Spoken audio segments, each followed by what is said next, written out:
5 राज्यों में हुए विधानसभा चुनावों के बाद कांग्रेस ने अब रणनीतिक तौर पर कमर कस ली है और जिस तरीके से पार्टी ने संगठनात्मक स्तर पर व्यापक फेरबदल करते हुए बड़े बड़े नेताओं को नई जिम्मेदारियां दी हैं, उससे अनुमान यही लगाया जा रहा है कि पार्टी आने वाले दिनों में और आक्रामक तरीके से अपने अन्य नेताओं को बड़ी जिम्मेदारियां देकर लोकसभा चुनाव के लिहाज से मजबूत फील्डिंग सजाएगी। सूत्रों के मुताबिक कांग्रेस पार्टी ने तय किया है कि जिन राज्यों में हाल में विधानसभा के चुनाव हुए हैं, वहां नया नेतृत्व ही सियासत को आगे बढ़ाएगा।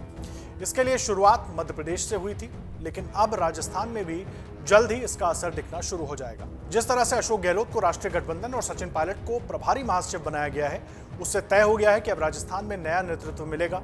वहीं कांग्रेस पार्टी से जुड़े सूत्रों का कहना है कि 2024 के लोकसभा चुनाव के लिए पार्टी अभी कई और बड़े फैसले ले सकती है। कांग्रेस की नई जिम्मेदारियों के साथ पार्टी ने स्पष्ट संकेत दे दिया है कि लोकसभा चुनाव में उनकी क्या रणनीति रहने वाली है।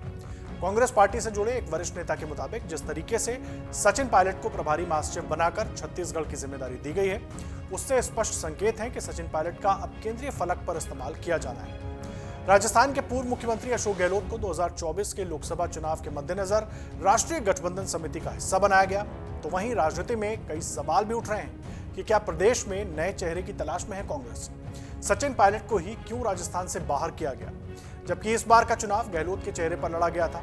हर बार की तरह क्या इस बार भी अशोक गहलोत की रणनीति पायलट को भारी पड़ी है?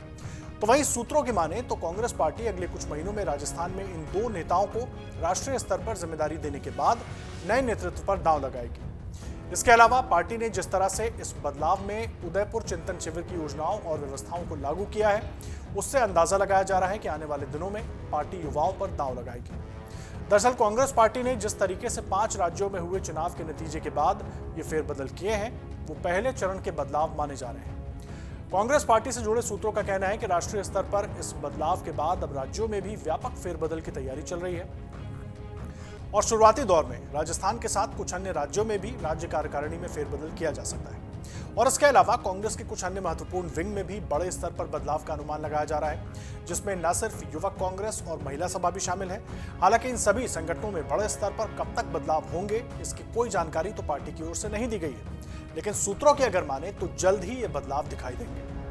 कांग्रेस पार्टी के वरिष्ठ नेता पीएल पुनिया की अगर बात करें तो उनके अनुसार जिस तरीके से प्रियंका गांधी ने हाल के चुनाव में आक्रामक रणनीति और उसके सफल परिणाम का आधार तय किया है, उस आधार पर पार्टी ने उनको समूचे देश के लिए बड़ी जिम्मेदारी दी है। वो कहते हैं कि आने वाले लोकसभा चुनावों में कांग्रेस पार्टी की व्यापक रणनीति हर स्तर पर न सिर्फ सफल होने वाली है, बल्कि नेतृत्व के लिहाज से पार्टी युवाओं को और वरिष्ठों के साथ तालमेल कर आगे बढ़ रही है। पार्टी के नेता मानते हैं कि कांग्रेस पार्टी ने जिस तरीके से 5 राज्यों के चुनाव के बाद व्यापक फेरबदल और नई जिम्मेदारियों के साथ पूरी टीम तैयार की है, वो आने वाले चुनाव की पूरी रणनीति बताते हैं। अगर आप ये वीडियो YouTube पर देख रहे हैं तो हमारे चैनल को सब्सक्राइब करें और बेल आइकन को दबाना ना भूलें। अगर आप Facebook पर ये वीडियो देख रहे हैं तो हमारे पेज को लाइक करें।